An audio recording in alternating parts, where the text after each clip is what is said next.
Good afternoon. My name is Tony Malone.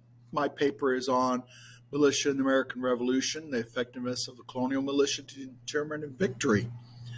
Early on in the war, there was little difference in any of the units. They could have been called militia, Continental Line, State Line troops. They were all basically trained and equipped in the same manner. And the only thing that changed is their designation. It's much later on in the war that Washington was able to finally, after a long struggle, organize a professional army along the lines of the British. And until then, almost every single battle, up until the Battle of Monmouth, he had to rely on militia to strengthen his numbers to meet the British on anything of equal terms. And, the militia had a mixed record at best, and this led to a lot of contempt on officers on both sides, especially the British, and the true value of the militia. But when used properly, when used sometimes in their home field advantage, land that they knew and lived on, they were quite effective in their abilities to help achieve victory. We got to sit there and think about the Battle of Bunker Hill. They were all militia, no matter what their designation was. And though they were forced to retreat in the very end, they gave the British basically a Pyrrhic victory, one where they lost more men than it was worth. And in many ways, it was a great victory for the Americans. During the Battle for New York, after the Battle of Harlem Heights, Washington would feed some of the same militia that retreated during the Battle of New York into a hollow or a depression where they meet the British and actually see the British retreat, including the famed Black Watch, the 42nd Highlanders, some of the best troops the British had.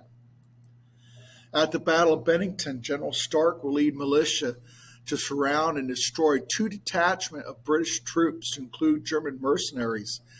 And this was definitely a significant part of the reason for the victory of the Americans at the Battle of Saratoga itself.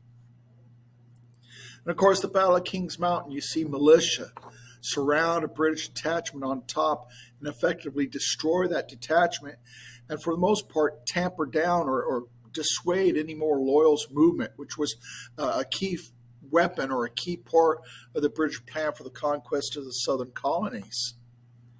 And of course, the Battle of Cowpens. Daniel Morgan's going to use the militia and the contempt the British had for the militia to lure the British into a sense of self-confidence. And that same militia that he tells to run is going to form up again and help destroy one of the crack units under the British officer Tarleton.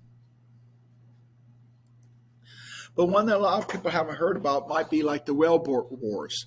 This is the militia on water, where we used New Jersey militiamen that had been used to the boats on the rivers and stuff, the whalers and stuff.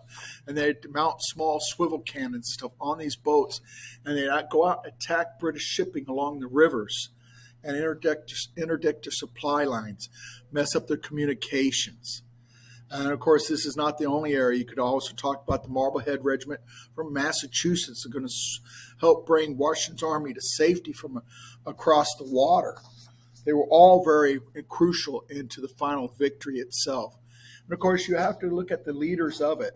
Leaders like Greene and Morgan, who knew how to exploit the advantages the militia had and the contempt that the British had for them. And of course, militia leaders like Pickens, Francis Marion, Thomas Sumter. Some of my paper sources are Bloomfield, Joseph Mark Edward Lender. It's the James Kirby Martin Citizen Soldier. It's a Revolutionary War journal. And of course, things like this gives us an insight into the actual soldiers' thinking at the time. Also, Peter Brown. This is a collection of online letters from Peter Brown to Sarah Brown, his mother, described prior to the Battle of Bunker Hill. Gives an insight to the thinking of militiamen. And Stark, Caleb Stark and John Stark, memoir of official correspondence of General John Stark. Nothing like having the general's words to describe how he defeats the enemy.